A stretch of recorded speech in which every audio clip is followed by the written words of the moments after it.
Hi, my name is Greg Dixon, and you may know that Bonnie and I do a thing called Story Van TV, where we interview people and present their stories on live and on our website and on YouTube. And also, we have a company called Tell Your Story Productions, where we capture and tell other people's stories. And I have a long history of video and of other family members, other people telling their stories, and we traveled around interviewing people in the natural health pioneers in the natural health business, and that's translated into health pioneer theater. But the one thing we almost never do is tell our own story and our own stories. So I'm going to start here, and I'm going to talk a bit about music for my life. I've been playing music since really elementary school, and I still continue to do some music, and I have accumulated tons and tons of interesting stories over the years. And sometimes I say almost all of my business has come out of playing music in one way or the other. And I'll also going to say that music has brought probably the most joy and the most pain and suffering in my life. And I had no plan for music; it just really happened as something I did. But so it's just an interesting. But I'm going to start today with the very beginning. And even though he won't take credit for it. My older brother Doug, who was 13 years older than I was, when I remember him always picking up like knives and forks and playing pots and pans and Tupperware and stuff like that, and he was actually pretty good at it. He's still pretty good at it now. So I credit him with giving me some interest in rhythm and making noise with sticks and other implements. so that's probably my first influence here. And then when we were in elementary school, some of the neighbors decided that they want to started a band. And I think it was, if I remember properly, it was Ian McDonald, Mark Murphy, I, um, uh, Jack Walker. Was that right? I don't maybe have the name quite right. And we we got together in Ian McDonald's house. I had no drum kit there. I had no talent. I think somebody had a guitar that they played on, and so we just whacked at sort of instruments. And the first song was "This Diamond Ring" by Gary Lewis and the Playboys. And I'm just gonna pop it up on screen, and we'll just play it here.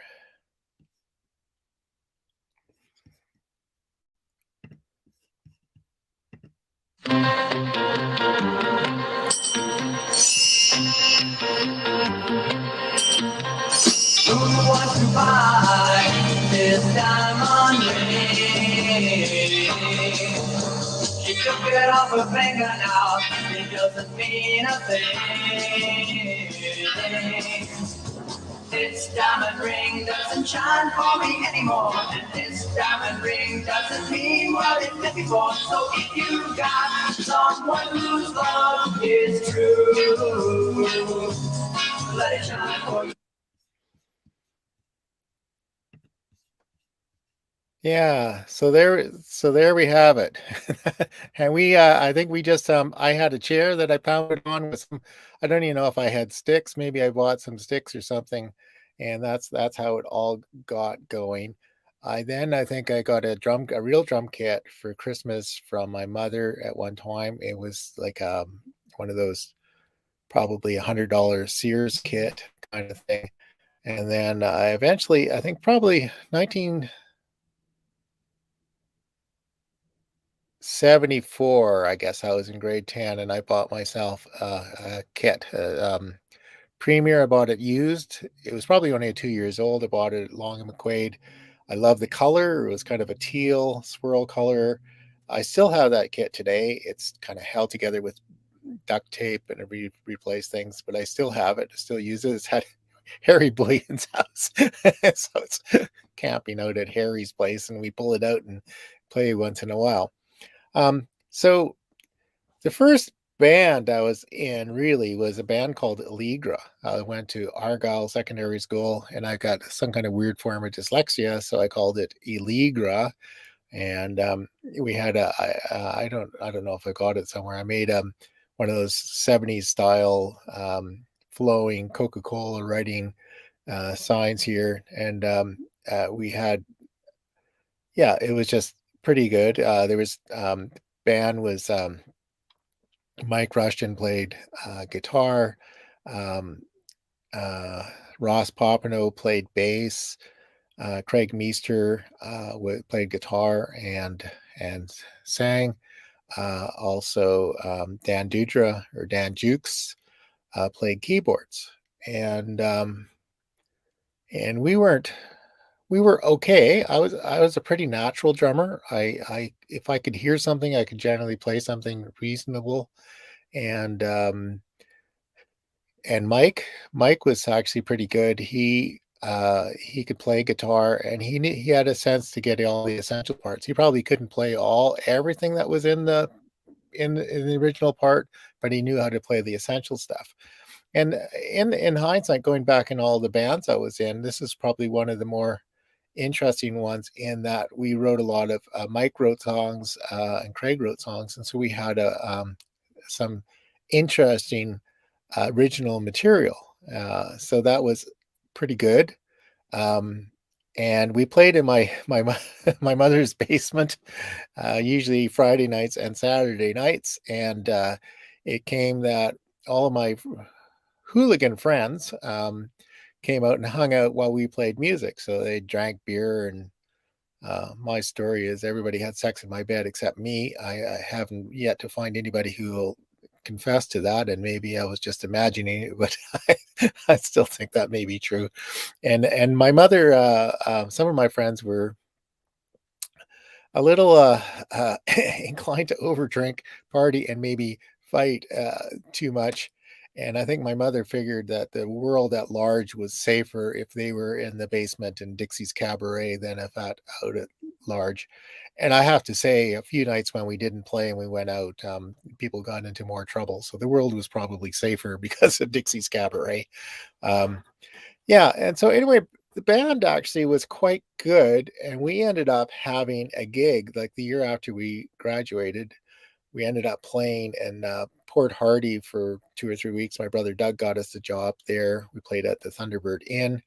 Only one of us was actually old enough to be in the pub, but that didn't really stop us. And then the following year, the uh, presidents, or what do we call it? The student council hired us to open up for Trooper, and that was just before Trooper really launched their career, and so we got to play on the stage for Trooper, and I probably learned more about stagecraft in that gig than I learned in the next 40 years.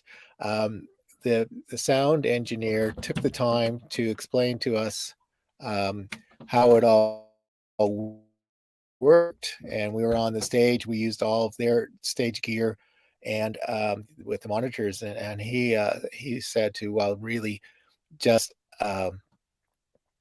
play at a comfortable level. Says don't play too loud, just play so you can hear each other. Says, "Don't worry, I'll make it excessively loud on the dance floor, and people's hair would go back."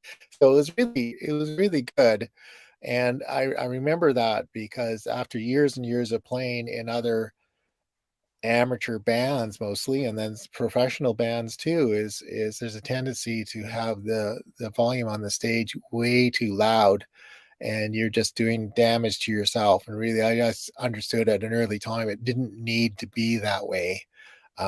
There's sometimes when you just want to play really loud and it has fun. I remember one day in the basement, we were playing and we were drinking too much, and Mike was way too loud, and I was too close to his amplifier, and I think I had some trouble with my hearing for maybe 10 years after that. And so, but we just, I learned from working with Trooper that it just didn't need to be.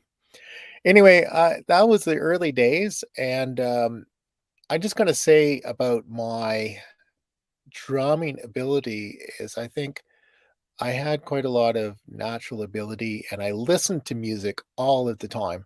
So, there was always a radio going on.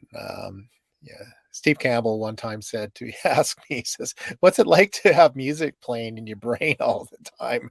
I never really thought about it, but it was probably true at the time. I always had stuff going on, and even to this day, if I'm playing with Harry Boyan, he's kind of impressed where he starts playing something and I usually know what it is and I start playing something reasonable almost right away.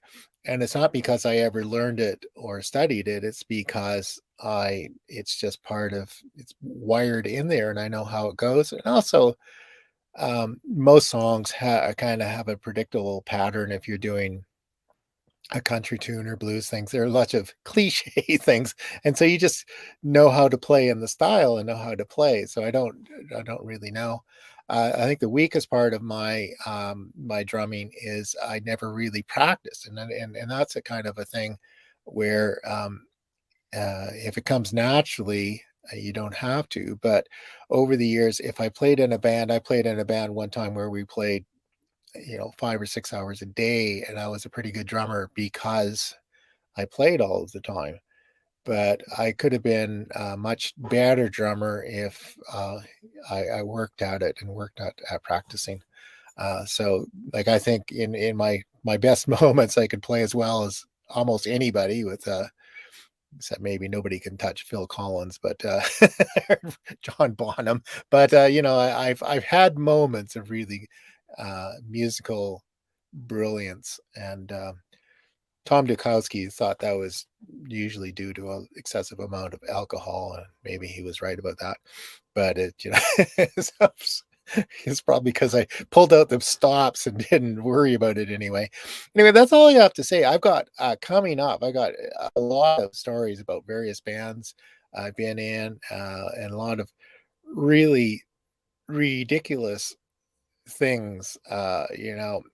Being in a car that flipped 5 times and all sorts of interesting things, and I can talk about some of the doors that were opened and the people I ended up meeting because of music, but I'll leave that for another day and, call that good for now, and, talk to you later.